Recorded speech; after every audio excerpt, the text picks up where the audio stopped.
Hello everyone, in today's video we are going to read the questions and answer from page number 56. So here question number 1 is, who is Mr. Lamb? How does Derry get into his garden? Mr. Lamb is an old man with a tin leg. His real leg was blown off or destroyed years ago during the war.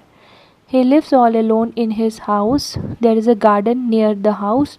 It has ripe crab apples looking orange and golden in color. Mr. Lamb is sitting in his garden when Derry climbs over the garden wall to get into his garden.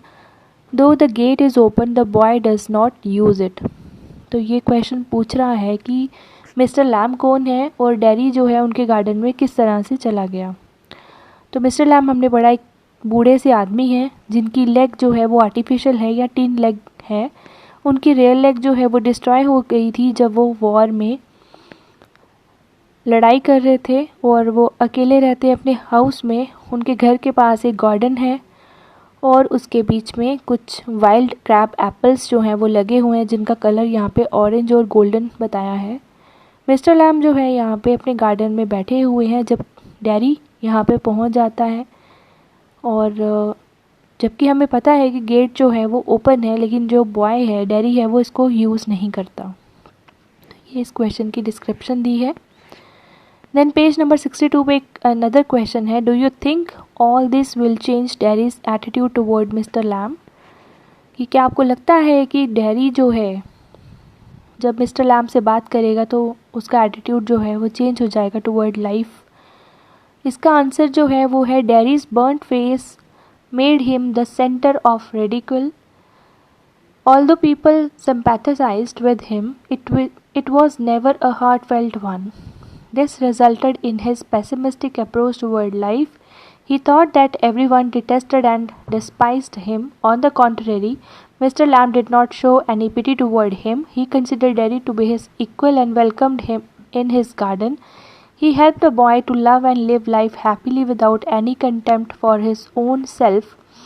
Derry had initially considered the old man to be like others, but he gradually started respecting and liking him for what he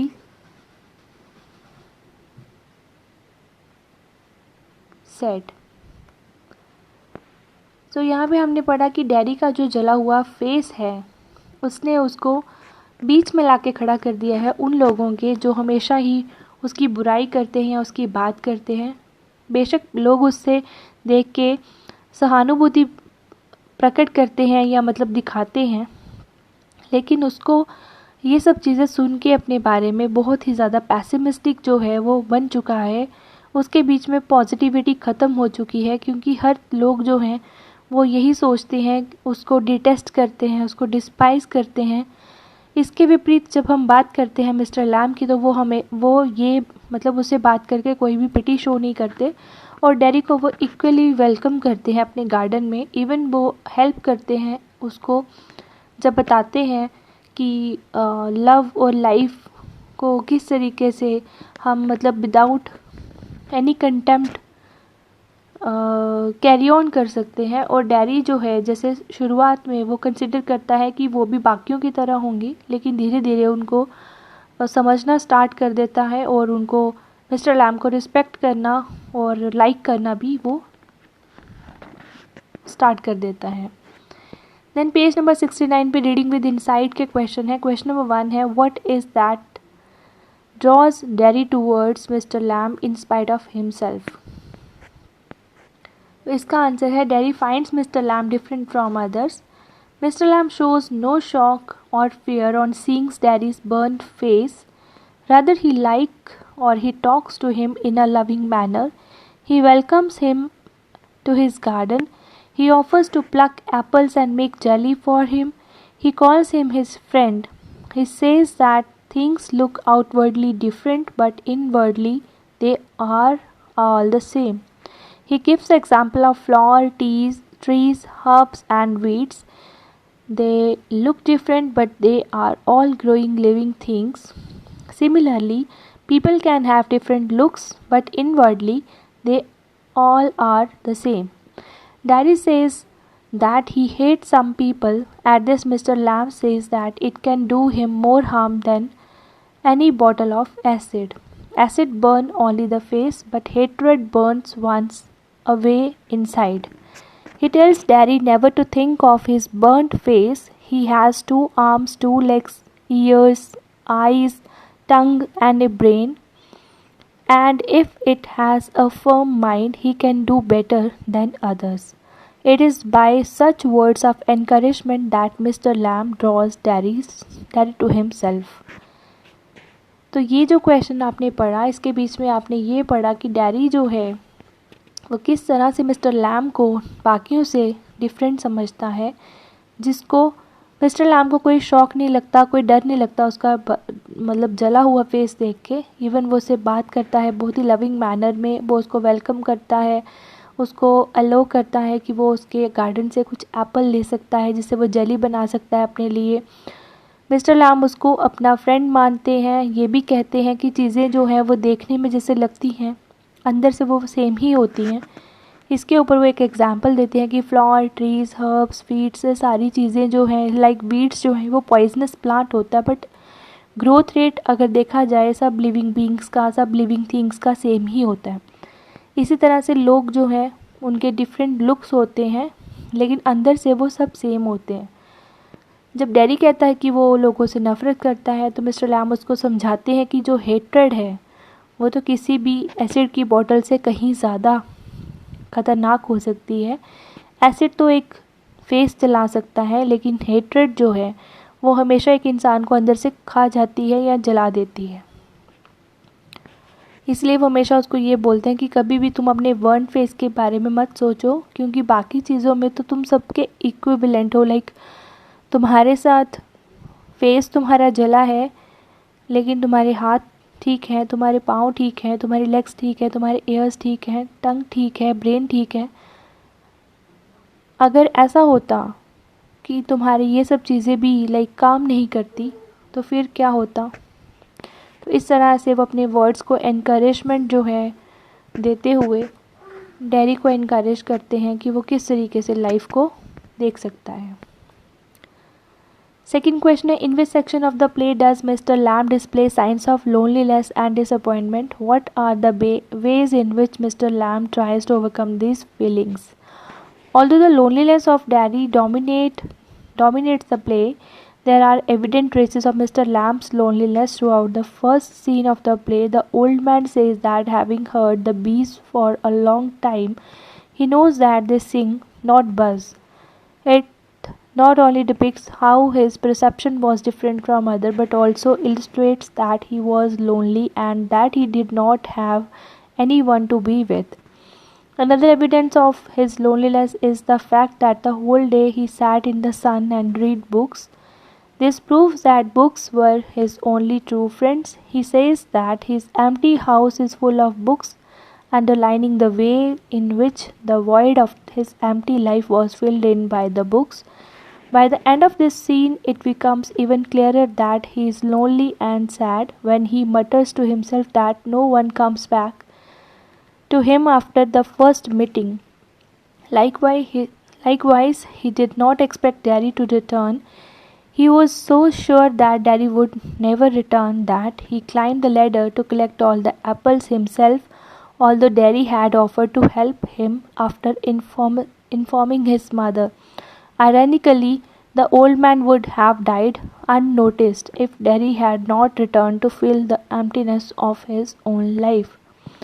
तो इस question में हमें ये पता चला कि Mr Lam कितने अकेले थे जब उन्होंने हमें ये बताया कि वो सुनते हैं, लंबे समय से वो सुनते हैं, ये भी जानते हैं कि जो मक्खियाँ होती हैं या मधुमक्खियाँ जो होती हैं वो गाना गाती हैं, बस नहीं करती। ये हमें ये उनकी परसेप्शन बताता है कि वो कितने ज़्यादा अकेले हैं। अगली एग्जाम्पल में वो ये बोलते हैं कि सारा दिन वो बैठ के सनलाइट में बुक्स पढ़ते हैं। ये प्रूव करता है कि वो कितने ज़्यादा अकेले हैं और बुक्स उनकी कितनी ज़्यादा ट्रू फ्रेंड्स बन चुकी हैं। उसके बाद वो ये बोलते हैं कि ये और भी ज़्यादा क्लियर हो जाता है कि सब मुझे प्रॉमिस करके जाते हैं कि वो फिर से आएंगे लेकिन वो फिर कभी नहीं आते। और वो यही एक्सपेक्ट करते हैं कि डैडी जो है वो भी प्रॉमिस करके जाएगा और वो वापस नहीं आएगा। लेकिन डैडी जो है वो अपनी लाइफ की लोनलीनेस को, एम्प्टीनेस को ख़त्म करने के लिए रिटर्न करता है, लेकिन मिस्टर लैम जो है उनकी अननोटिस्ड वे में डेथ हो जाती है जब वो लेडर से गिर जाते हैं। ऐसी बहुत सारी एग्जांपल्स जो हैं वो हमने पढ़ी। क्वेश्चन नंबर 3 है, the actual pain of inconvenience caused by a physical impairment is often much less than the sense of alienation felt by the person with disabilities. What is the kind of behavior that the person expects from other? A person with any physical impairment can live life with respect and honor. If he is not ridiculed and punished with heartless pity, he expects empathy rather than sympathy. If everyone looks down at him with a pessimistic approach, he may never be able to come out of his sorrow and consequently recline to his own scheduled world. He is already in tremendous mental and emotional pressure, so he expects others to be understanding rather than remind him of his disability. In the play, Derry and Mr. Lamb both are caught in a similar situation. Mr. Lamb, as an adult, is able to cope with such problem, but Derry, being a child, he is not able to untangle this web alone. He develops a strong liking for this old man because he spoke the words of a person with such problem would want to hear. इस question में ये बताया कि physical impairment जो है उसके साथ भी लोग अपनी लाइफ को रिस्पेक्टफुली ऑनर के साथ जी सकते हैं अगर उनको इस चीज़ को याद करा के उनको हार्टलेस पिटी शो ना की जाए। तो सिंपैथी देने से के बजाय हमें एम्पैथेटिक होना चाहिए, हमें उनका पेन जो है उसको फील करना चाहिए ताकि हर लोग जो हैं उनको इस तरीके से पिंच ना करें कि वो अपनी लाइफ को लेके, अपनी लाइफ को जीने की अप्रोच को लेके पैसिमिस्टिक हो जाएं और कभी भी उस शेल से, उस सौरों से बाहर ही ना आ पाएँ। तो इस तरीके से हमें पहले ही वो बहुत ज़्यादा प्रेशर में होते हैं, like emotional pressure is there और मेंटल प्रेशर्स जो हैं वो भी होते हैं उनके ऊपर।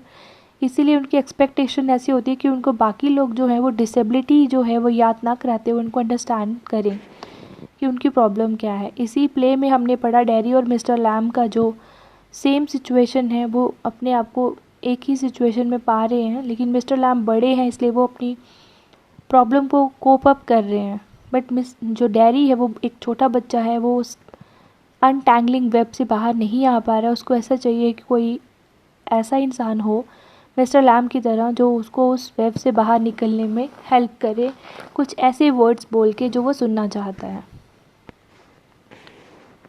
Question number 4 is, will Derry get back to his old seclusion or will Mr. Lamb's brief association affect a change in the kind of life he will lead in the future? तो ये question important भी है in context और in reference to your examination point of view कि जो brief conversation होती है dairy और मिस्टर लैम के बीच में, या फिर वो जो मिलते हैं उनकी जो छोटी सी मीटिंग होती है, उससे किस तरह से मिस्टर लैम जो है वो सेल्फ़ कॉन्फिडेंस बूस्ट करते हैं डेरी में और हेल्प करते हैं ताकि वो रिस्पेक्ट जो है वो फील कर सके अपने आप में, अपनी लाइफ को लेके। The manner in which the old man made Derry realise the importance of his being self dependent, of respecting himself and of holding on to hope helped Derry undergo a remarkable change, and the newfound self-esteem makes him tell his mother that his looks are not important. It is not likely that the death of Mr. Lamb would take him back to his scheduled life. This big change is definitely here to stay and would not be undone due to setbacks. तो यहाँ पे हमने ये पढ़ा कि जिस तरीके से मिस्टर लैम ने उसको लाइफ को जीने का तरीका बताया, ये बताया कि किस तरीके से डेरी जो है वो अपनी लाइफ को जिए या इस शेल से, इस अनटैंगल वेब से बाहर निकले। वो एक बहुत रिमार्केबल चेंज लेके आया डेरी के बीच में, और जो वो लाइक बन गया उसके बाद वो अपनी मदर को यही सुनाने के लिए जाता है, उससे परमिशन लेने जाता है। तो ये हम देख सकते हैं कि जब उसकी माँ उसको परमिशन नहीं देती बट स्टिल वो वहाँ से भाग के मिस्टर लैम के पास मिलने के लिए आता है और ये बताने के लिए आता है कि देखो उसने अपना प्रॉमिस पूरा किया। तो ये हमें ये बताता है कि वो डेफिनेटली उस वेब ऑफ शेल या उस वेब ऑफ टैंगल्स के बीच में तो कभी नहीं रहेगा। उसको लाइफ को जीने का जो नज़रिया मिस्टर लैम ने दिखाया वो डेफिनेटली उसके ऊपर चलेगा। I hope you will like this video. Thank you so much for paying attention toward this video. Thank you so much.